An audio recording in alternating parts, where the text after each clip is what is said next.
Welcome to Toffee TV. It is the Footy Show Daily. We are here live on Patreon to discuss all of the weekend's action, and there was lots and lots to discuss. Let's start with the FA Cup semi-finals over the weekend. One sort of shock, maybe not a shock in the other one, but let's start with Saturday's game. Manchester City taking on Arsenal. In recent times, Manchester City have absolutely dominated Arsenal. And yet on Saturday at an empty Wembley, they just couldn't get going. And Arsenal run out 2-0 winners over a very lacklustre Manchester City. Yeah, I mean, City done what City do and missed chances at 0-0. When you miss chances at 0-0, and you're vulnerable, aren't you? City had all the play the opening 20 minutes. It was all them. Arsenal were trying to get their game going, playing out from the back or whatever, and they scored an absolutely brilliant goal. Arsenal to move, drawing people in. I mean, had they been having kittens with the way our back four playing it, the keeper, and how deep they were, but it shows that if you can get it right against teams and you draw them onto you can break quickly. And I think with that first goal, Lacazette's part, people haven't given enough credit to. I don't think the way he switches the play brilliantly, because he's deep anyway, and then when it comes back up to him on the halfway line, he switches the play out to Pepe, and then he puts a great ball in, Aubameyang finishes it. But City did what City do, missed chances, and it's almost like, it's weird because it's almost like Arsenal were 10, 15 years ago when they'd been brilliant. They were still great to watch. But it was like, you have a go at scoring. Yeah. And they're just not, they're not ruthless enough sometimes. Well, they're such a weird side, but I think that's the third time now they've lost when the opposition have scored first. Yeah. It's almost like if they get the first goal, they hammer you. But if they go behind. Yeah, and as long as, and it's like, it's just a very strange thing, because we see how many goals they scored in other games. And yet, when it comes to when they go behind, we've seen it at Southampton, we've seen it in this game. Chelsea was slightly different because they did get an equaliser, but it's so strange. It's like I don't know. It's like there's no urgency, and I know that's a good thing when you're a good side to just keep doing what you're doing. But I don't know whether there's now and again there should be just like I don't know what it is. It's just Man City 71% possession. Yeah. 16 attempts at goal, 1 on target. Arsenal 4 attempts at goal, all of them on target. Yeah. And that's the story. City dominated. City were Man City. If they'd have got 1, they'd have got 6. Arsenal have done brilliantly. Don't get me wrong. They beat Liverpool, and they beat City at the weekend. And they've done. Arteta's doing well. They're doing well. But I think the results sometimes can cloud what, let's have it right, that Liverpool probably should have got something and didn't. But then, if I was an Arsenal fan, I'd be saying, well, you know what, we're just starting this and we've beaten the best 2 teams in the country in 3-4 days. So, but for Man City, as good as Gabriel Jesus is, and he's really good, they still massively miss Sergio Aguero. They miss I think, and I know he's 32 now, I think, Aguero. If I was City, I'd be looking this summer and thinking, if we're going to win the league next year or try to get that league title back off Liverpool next season, we need another centre-forward. I don't know where they get that centre-forward from. There's players around. I don't think you could get Kane out of Spurs, but then again, I don't think Kane would suit the way City play. Lukaku at Inter, could you get him? Martinez at Inter, who's one who I think they possibly I think Icardi would have been a great signing for Manchester City. Yeah. I think that would have been perfect for them. I think Jesus is good, but I think Aguero scores the real. When you see a goalkeeper make a save and you go, that's, a top goalkeeper only saves that. Same with Aguero, he's the kind of striker who only scores that goal. Takes the important chances, doesn't he? I think that's where his use is. I mean, what do you think? I'm saying they need a centre forward. That's for me. I think they need more than a centre forward. I think, listen, not won the Premier League, won't win the FA Cup. They have won the League Cup, of course. They could win the Champions League. But if they don't win the Champions League, then this is a horrendous season for them. 20 odd, what is it? This is a horrendous season for Manchester City. 18 points behind Liverpool, aren't they? Which is too much for Man City. They've lost, 11, 12 games so far this season, all competitions. That's horrendous, that. And I think... For a team that's that good. I think they lack a centre-back. I think we know that. I think they lack full-backs. Do you? Oh, I do, yeah. I think they massively... I think the left-back, more so on the left-hand side, I think. Mendy is like brilliant one game. Mendy's garbage, mate. Mendy's garbage. No, he's garbage. Final third I'm talking about. Mendy is garbage. He's not garbage going forward. I could not. You can. No, but you're looking at what you got to remember with Man City, right? Is that them fullbacks aren't normal fullbacks. No, but I look because I don't think Guardiola cares that neither of them can defend. I look at both of them and look at Kyle Walker. I don't think Mendy's that good in the final third. I honestly just makes good runs. I honestly just don't think he's that. I think he'll get shipped. I genuinely. Who do you think they'll go for then? Seems like Lucas D mentioned, but I think they're looking at players like that. I think you're right. They need fullbacks who push right up. The problem is there's not that many around. But you need a holding centre midfielder as well. If you're going to do that all the time, I think they do. I know it's dead easy to go, oh, they're amazing, but they're not amazing, because if they were amazing, they would have won the Premier League and they'd be in the final of the FA Cup. So they're not amazing by any stretch of the imagination. So I still think with Aguero fit or with another top striker, I think it. No, well, what it does it hides a multitude. But that's a big if though, because Aguero isn't fit. No. And they're hoping he's fit. They've put him out for that reason, haven't they? So you can understand that. But fair play to Arsenal. It doesn't matter what the opposition do. It's about you, and when they've got them. You see, ironically, they've got the man who I think if City had, they'd be incredible, which is Aubameyang, and he's got a year left. You see, could they go and do it? Robin van Persie with what United done to Arsenal? I think Arsenal. I think he's built the framework, and I think that's where it's. Again, it's that thing of like, I think we'll talk about Spurs in a bit, but I think that's what Mourinho's done. He's built it slowly up, and now starting to see the rewards. I think that I think what Arteta's done at Arsenal is he's got the house in order. Personally, I think that's what he's done. I think he's got the house in order, and I think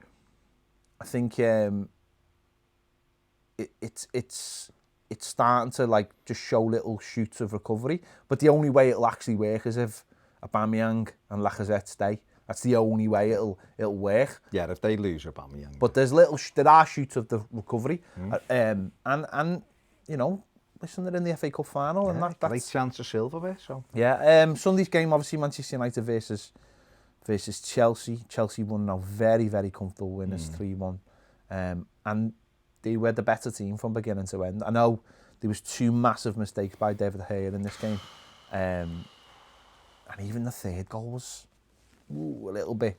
I'd expect the top goalkeeper to do a little bit better there. But Chelsea dominated. I couldn't believe Man United actually. I couldn't believe how Man United changed everything they've been doing in the last few weeks. Everything that's got them success. I don't know why they dropped Pogba to the bench. No. Because I think he's been just as influential. Why wasn't Romero playing when he's played in the cup games and been very good? Yeah. I look at Pogba is so important for Fernandes, and they looked like they changed the way they played for Chelsea, and it's like why are you doing that? Good teams don't do that. Go and get yourself into a cup final, so you've got yourself a chance of winning something. I know they want to get in the Champions League, and that's hugely important. But if you've got 3 games in a week, I can't maybe change the forward line, but don't change how the ball gets to the forward line. And I think Man United will make chances all the time, but in this one, I think they got it massively wrong. I think he said that. He's admitted that. Lampard got it absolutely spot on. Yeah. He played the full-backs really high and didn't really give Man United a sniff. And like we said, that They've chances done really well, chances fell really, you know, Giroud got something on it, but David De Gea for me for that first one's got to be saving that one. It's as bad as the second one. I don't understand. It really is as bad. Second one's terrible, but I think the first one's just as bad. Second one, crucial part, just come into the second half. You know, we know we had a lot of time at the end of the first half. Really bad looking injury. Well, head injury. I mean, he's home, isn't he? It just looked really bad at the time. Yeah. But first 10 minutes of the second half, you want the team to come out, get into the game. And they didn't, and they conceded that goal, and that's the killer, isn't it? Game over then, wasn't it? I mean, De Gea, like you say, first one, he's got to do better. Second one's shocking for me. Absolutely shocking. Straight at him, and he's let that wriggle under his hands and into the corner of the net, and you're like, how many more mistakes? It's like, you see, this is the one thing with Solskjaer, where I'd be questioning if I was a United fan, is that he's done well. He has done well, but there's big decisions to be made. And when you've got a goalkeeper who's a good keeper like Romero, and yet De Gea keeps dropping clangers, there's nothing wrong with saying, come sit with me for a couple of weeks, play Romero, show everyone in that team that you're not going to take people dropping the levels, because he's done brilliantly to get them back in. I think they're going to finish Champions League, to be honest. I think, you know, they've got a game in hand now. Yeah. You know, Leicester have shot their bolt, so, and then they play Leicester. So, he's done brilliantly to get them in the Champions League from where they were. And Fernandes has played his part, but big decisions. Yeah. Get your goalie and say, you're out the team, mate. And Romero, who's been very good in cup competitions for United, he should have been. That's where he should have been playing, maybe, but Chelsea went and got the third, and obviously they got a late consolation through penalty, but Chelsea did really, really well. Really, really well.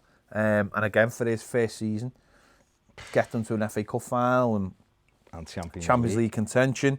What about the penalty by Fernandes? That little hop. Brilliant. He's a hell of a player. Yeah, and there you go. So that's the... Could be a good game. Arsenal versus Chelsea. Well, last week, on Saturday tea time, they were talking about the first ever All-Manchester FA Cup final, weren't they? And both blew it. They both blew it. Into the Premier League. Let's just talk about the big thing over the Premier League. Go on. The sacking of... Nigel Pearson. Well, Friday night he went to West Ham, didn't he? And they were blown away. First half an hour or something, it was 3-0.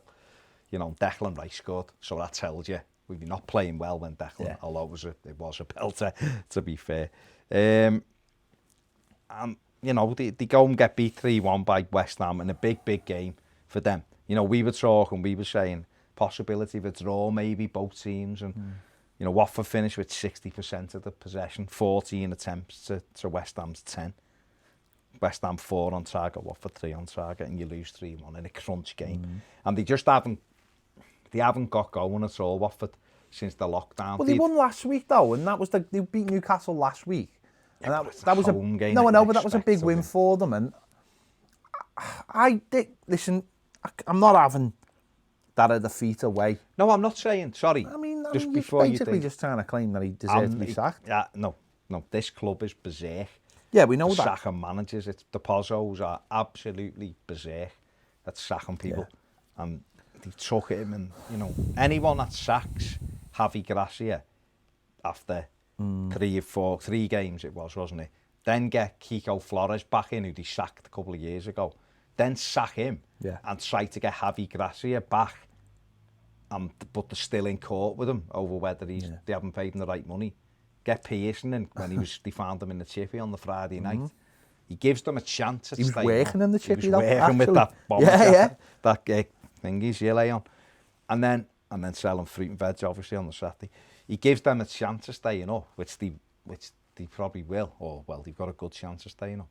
And then to sack him with 2 games to go. I know they're looking for that one bounce performance that'll just guarantee them staying up.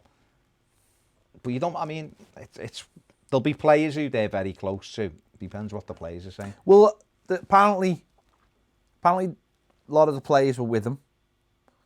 Then apparently him and the CEO, I think, had a frank conversation on Friday night, and I think that might have sealed it. Oh, okay. But it shouldn't really matter what the players think. No. Because the players have got the club down where they are. You know, if a He manager... should really be saying to them, you've got 8 days to get out of it. We know what kind of person Nigel Pearson is when it comes to football. He's a hard taskmaster. He asks a lot of his team. And we know that already. Players probably don't like that because it requires effort and work, and they don't like that kind of thing sometimes. That shows the character of some of them. So I wouldn't care less about what players think. But obviously he's had this discussion and they've got rid of him, and it's, you know, universally it is it's been met with condemnation, because it's just a mad 2 games to go when you're in the box seat to stay up. They've given it to Hayden Exactly. Mullins, Who's just going to put an arm around everybody? Is that what they need at this time? Or do they need someone who's going to crack the whip and say, this is how it really is? maybe they think, though, that that's what they need. Because I know, yeah, but I know like a couple of weeks ago he left 3 players out the squad because they'd broken the lockdown and stuff like that. But that's stuff you've got to do. You can't start changing the rules just because It suits people. it suits, or the club's in a difficult position. Well, they've got Man City at home tomorrow, Yeah. haven't they? And I'm betting City will beat them because after losing on Saturday at Wembley, I think City will go there and top them. So then that leaves... But they are at home. Oh yeah, I know. And it would have been different with the crowd. Of course it would have been.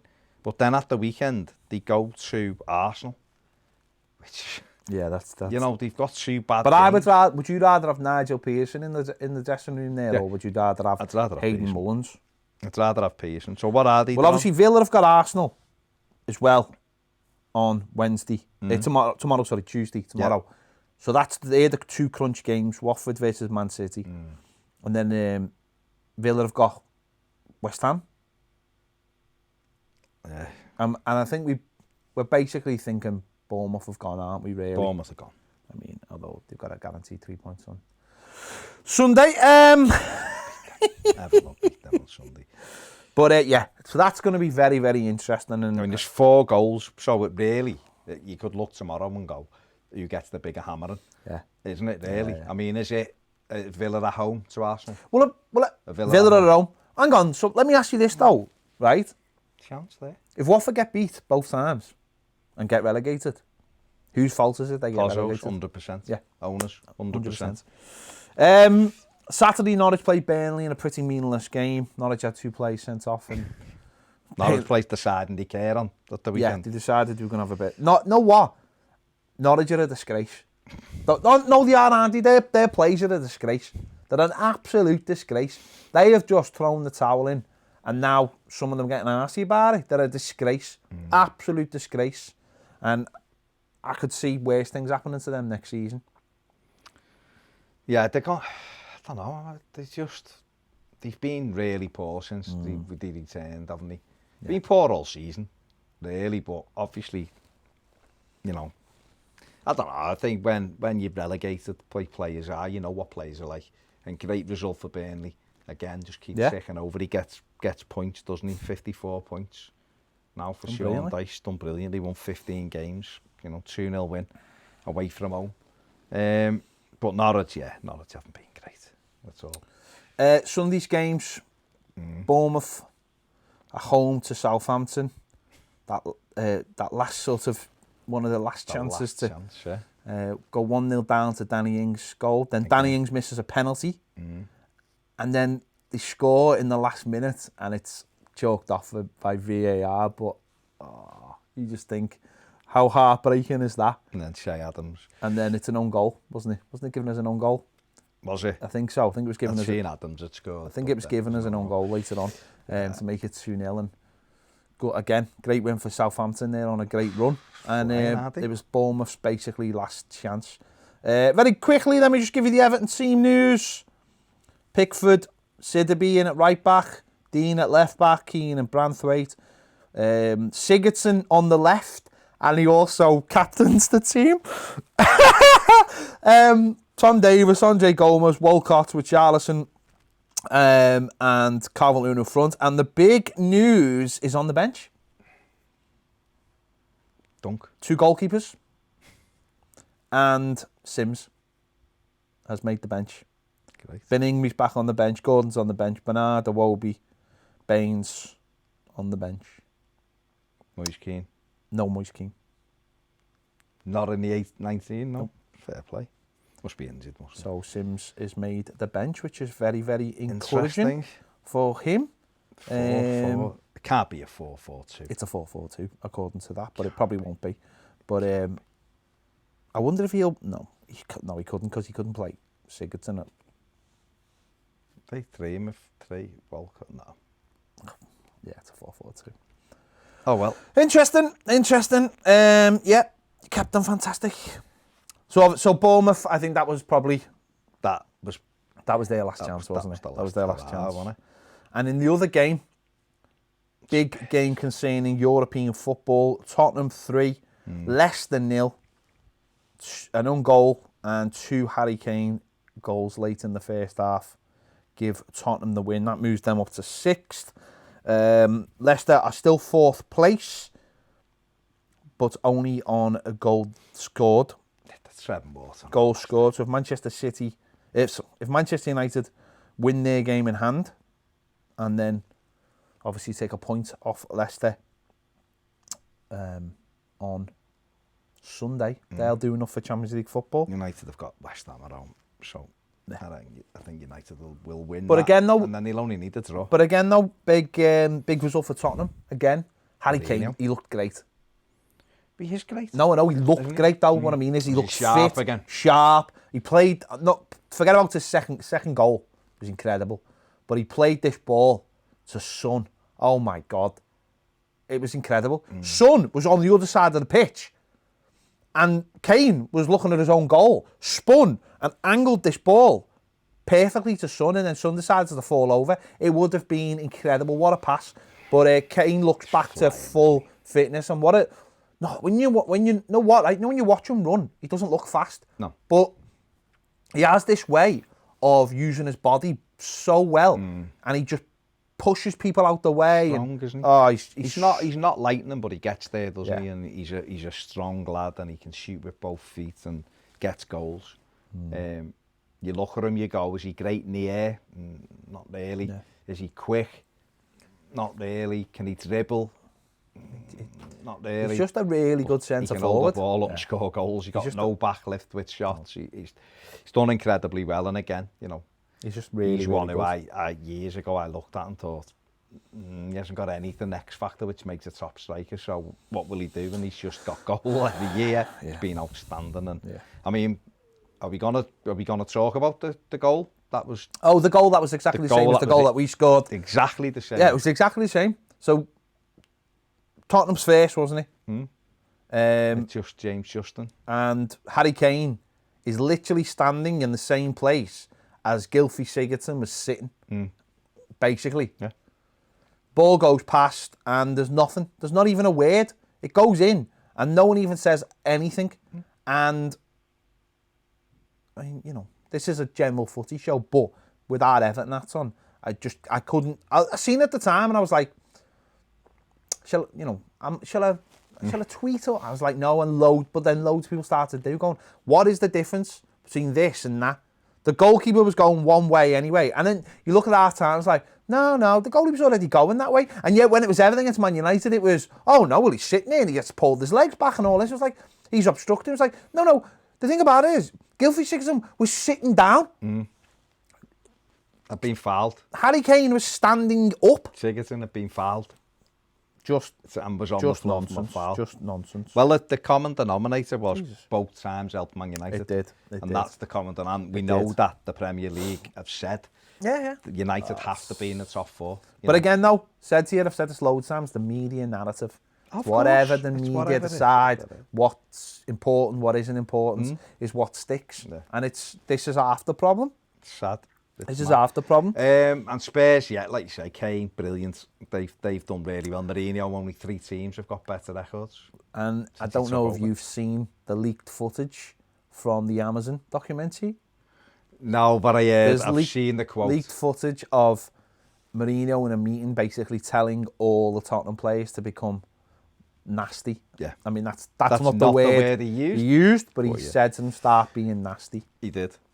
Obviously, the big news over the weekend was Leeds promoted, of course, back into the Premier League. Big news for me, but that is it. They're a big Yeah, club and they're back in the Premier League after obviously results. When we watched them last Thursday, was the first half they've made against Barnsley, and they got up because West Brom couldn't do their job properly. Although, and then Brentford went and blew it as well. So Brentford were actually very Manchester City. I watched them, and they were so like Man City. It was just pass, pass, pass, miss, pass, pass, pass, miss, pass, pass, pass, miss. And now they've allowed West Brom to get back into the driving seat, whereas all they have to do is pick up a point and then a win would. But it's got the Championship, just very quickly, just about the Championship. That's, you know, the playoffs are still open. That Fulham could still be promoted. Yeah. In second place, they've gave themselves a great chance. If you look at it there, obviously leads it up. You've got West Brom, 45 games played, 82 points. Brentford, 45 games played, 81 points. And Fulham, 45 games, 80 points. So, massive weekend. And at the other end of things, Wigan were 2-1 up in the last minute. And they conceded a goal, 2-2.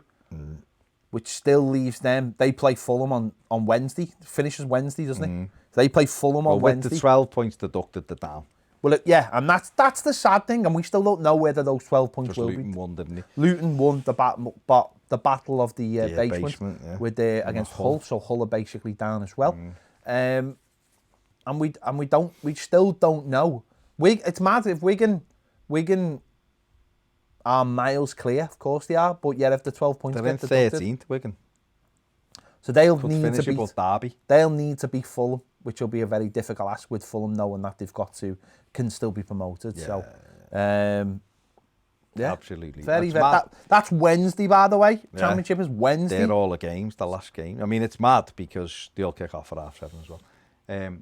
We were talking about nothing to play for when we come back from lockdown, going, well, the Champions League looks like it's done and the relegation looks like it's done, and yet we're going into the final weekend and we've got Chelsea, Leicester and Man United, a point between those three clubs, obviously, for Champions League. Okay. And Chelsea relegation win their game in hand this week. Yeah. Then they're on 66. Europa League, so there's still loads to play for. Well, but that's the thing, isn't it? It's all open. I mean, Chelsea have got, when it's Chelsea playing, they go to Liverpool. Yeah, that's Wednesday, isn't it? You wouldn't back against them getting something. Liverpool are not in great form. The trophy, don't they? But they get the trophy as well. So, you know, Chelsea. Yeah. It's going to be interesting, isn't it? Let's quickly go through your comments before we wrap up. Gary Waters, on Saturday night, Memphis 901 drew 2-2 with Atlanta 2. Neither Howard or Baxter played. There you go. That's a roundup of Memphis 901. There you go. Which Gary always gives us. Owen says, can you imagine Marco Silva back at Watford? It really would not surprise you, would it? The crazy club with their managers. And Gary said maybe Watford will bring Silva back. So it wouldn't surprise me, but I think there's talk of him going to Brazil, isn't there? Flamenco. There's talk of him going to Flamenco because George Jesus has gone to Benfica, isn't it? He's come back. So they reckon he thought he was going to. He thought Silva was getting the Benfica job, didn't he? Yeah. Well, now they're saying he's probably going to get the Flamengo job. There you go. Jude Bellingham as well has joined Borussia Dortmund. So they done a Hey Jude video with their But did you see how the tweets had been put over the weekend? Building up to it. Building up like all these other Beatles type things. It was very, very, very, very well done. 25 million rising to 30. Is it that for much? a 17-year-old. But he's high hopes though, hasn't he? You've got massive hopes for him. There you go. Big thanks to join us. We will be doing a watch along for the Everton game at around 5:30. So if you want to join us for that, catch us for that. Big thanks to everyone for joining us. We'll be back tomorrow on the Footy Show Daily to discuss all the games from tonight. See you later.